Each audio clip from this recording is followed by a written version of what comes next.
And as you can see on your screen today, it's how to stimulate creativity. Now, we've already gotten creative. I thought we should have named it the Creativity Stimulator. But see, that's what we mean. It's just creativity. All we had to do is put the words up. Yeah, well, here we go. And we're not going to bury the lead. We hate burying. And maybe a couple of other things too. Yeah. No, we don't do that. So we're going to tell you how to do it and get it. It's no guarantee here, but we're going to stimulate things here. And if you've been around this before, maybe you've seen it, maybe you haven't. It's been around for a long time, at least my version of it. And so it's the matrix here, but you'll notice you'll notice a difference because it says notice the difference right in the middle. So and the original matrix and the original YouTube I ever made quite a few years ago was what, psychological flexibility warm-up. And so what that is, folks, is that you look at the diagram and you say, well, I experience the world through my five senses. You can quibble about other ones, but we'll just stick with the five, the basics, okay? And so you have that. You're also experiencing yourself all the time in your mind. And so an exercise that you can do is to take up an object. And what we usually take up is a pen.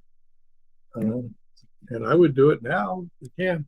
I mean, it doesn't work not to do the object. You need to do the object, really, to do the exercise. And there it is. You can see it. So you see it right there with your eyes. You can hear it. And if that's why I picked up a click pen, because you can click it and hear it. But if you just got a big pen, you can tap on it.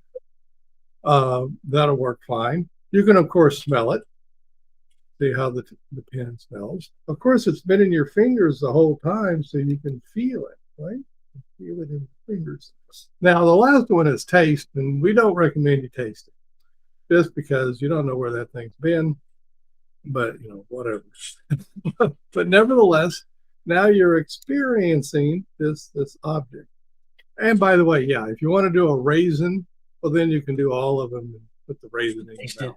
Right. Taste it, do all that. So there you go. That's experiencing it through your five senses. Now, the next thing you do is you put the pen away from your five senses. So you got to hide it. And that does, and you don't stick it under your butt, on your chair, because then you feel it through your butt. Don't do that. Hide it. Cover it up with a piece of paper. It's real easy. That's what I did. Now it's gone. And now you say, okay, I can experience that pen again in my mind. So I can see it in my mind's eye. I can hear the click, click, click in my mind's ear, I guess, if you wanted to say. I can feel it. I can touch it in the fingers in my mind there. I can certainly smell it in my mind. And by the way, now that it's in your mind, it doesn't matter what it is, you can taste it because it's in your mind. And so you do that. Here comes the biggie. Is you notice the difference between your experiencing of the pen through your five senses versus experiencing it in your mind. And in that space of noticing the difference, if you hang around there a little bit, you just stimulated creativity. Whoa. And it's true. It did. Now, we'll explain what's going on later, but you don't need to. No. No, you don't need to explain it to experience it. No, you do that and you say, well, this sort of sounds familiar. Well, yeah, we're always being told to get back to nature, get out in nature, experience, Smell the roses. Yeah, smell the roses. And so what's that having you do is get out and experience with your five senses. That is, notice your five senses experiencing. Most of us plow through the day and we're not noticing our five senses. Fully unaware. We're using them, of course, to get around, stay out of the way of walls and stuff, eat breakfast and whatever. We're using them, but we're not noticing them. No. And we're certainly not really pausing to notice our mental experiencing of what we're doing either. Okay, we're just not. And so what that's going on, what's going on there is this is going to slow you down, and it gets you in that space between your sensory experiencing and your mental experiencing, which are happening simultaneously. But it's just, I call it a space. Is that a good word for it, Phil? That's a great word for it. That's what I call it. Yeah. Gets me in the space. And right in there, now you've gotten distance. Yeah. You've backed up and gotten a little bit of distance from the stuff, this sensory experiencing and this mental experiencing. You've gotten a little distance, I'm sorry. And that's where you increase the probability of creativity. Notice I said increase the probability. If it was a guarantee, we'd be selling this like Ronco. Oh man, we would not be on this crowdcast right now. Yeah, no, but nevertheless, folks who do this, and when I started it, must have been 15 years ago or so or more. Yeah, I didn't know if it would work or not. And I and certainly wasn't up for doing experiments and stuff. So we just ran, Well, layperson's view of thousands of people we've talked to, it works. It just works. Now, the best way to think about in my opinion, the best way to think about the creativity is that you've now increased the chances that it will show up. Because if you can will yourself into being creative, more power to you. Oh, yeah.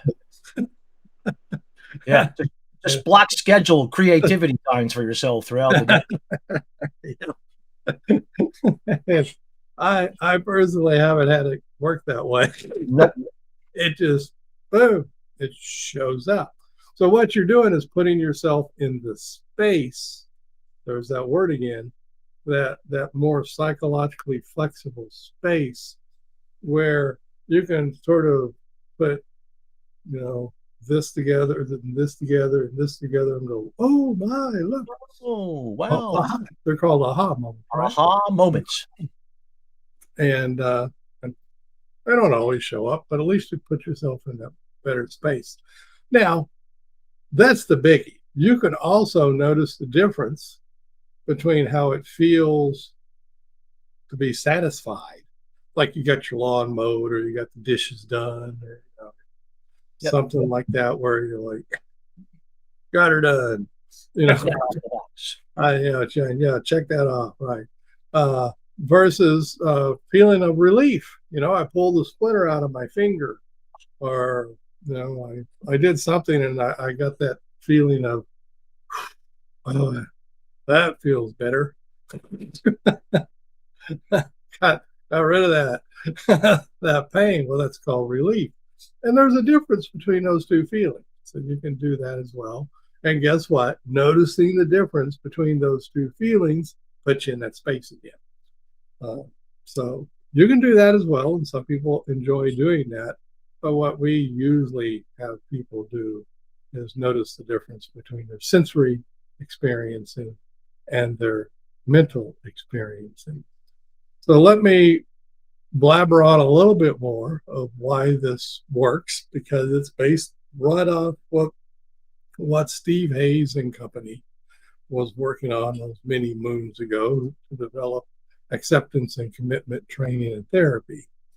So the idea is language, like the stuff I'm using right now, is sticky, in particular inside your head.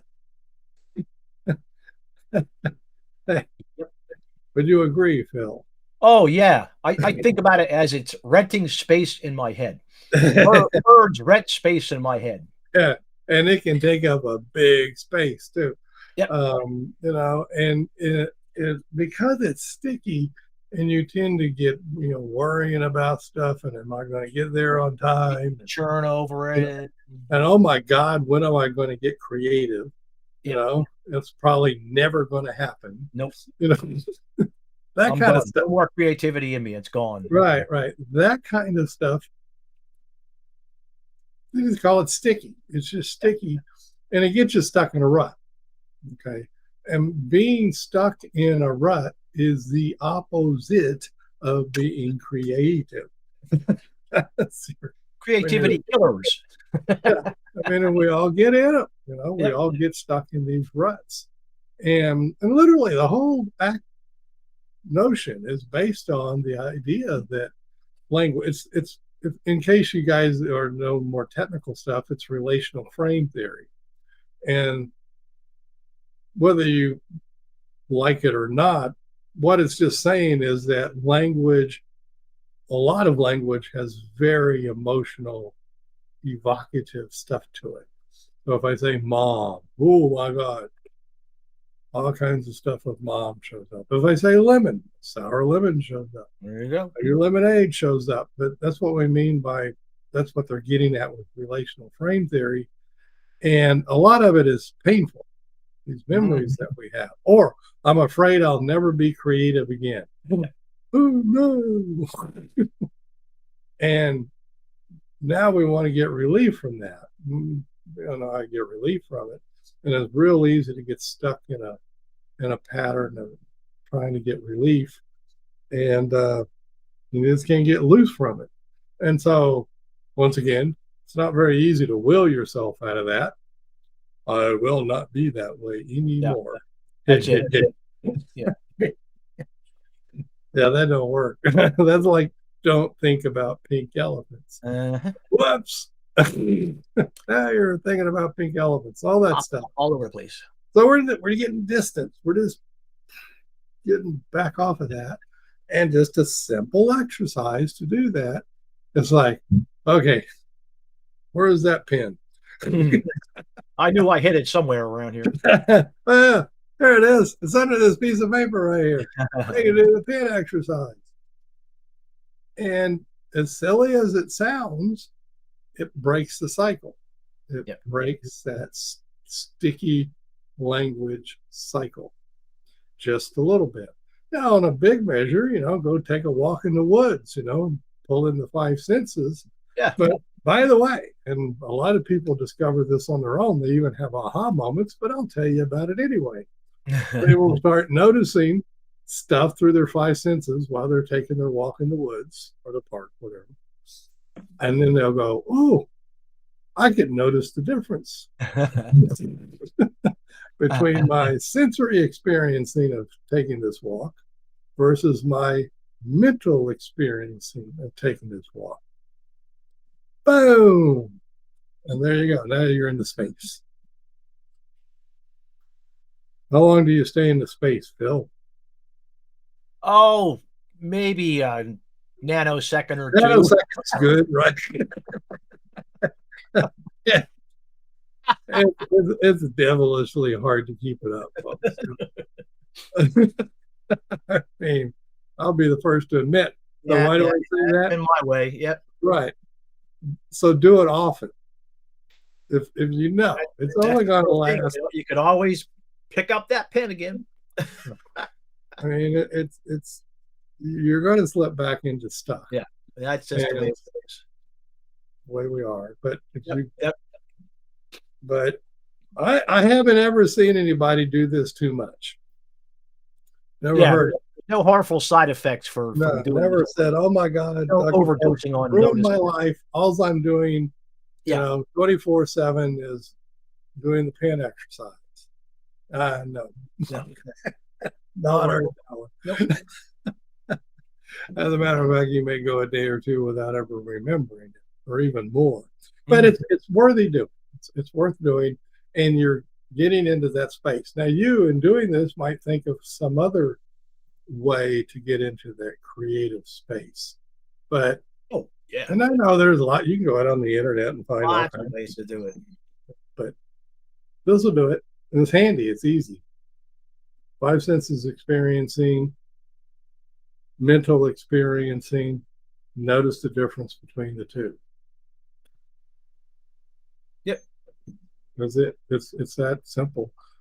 I use it, folks. I do. Yeah, I'm not joking. I use every day. Yeah. Maybe one of Phil and I's claim to a happier existence is we do this a lot. Yeah. And it is, and then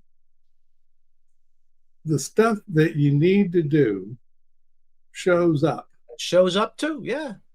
It just shows up. And that's creativity, right? Definitely. And you go, oh, I ought to do this. Definitely, yeah. Well, that's creativity. Or I could do it this way, or I could do it that way. Right. And now you're in that creative space. You're not stuck in a rut anymore. Nope. You're in that. Now, a tip of the hat to the determinist people. We will then say the 3 choices that you just thought of were determined. Yeah. Yeah. They didn't come out of the ether. That'll teach him. Yeah. But you didn't get 1, you got 3 or 4. Or maybe just go 1. I don't know. And by the way, folks, if you want to get philosophical, this is the most difficult spot for the determinists versus the non-determinists folks out there. This is the tough spot. Because nobody knows what's going on in that space. Nope. Nobody.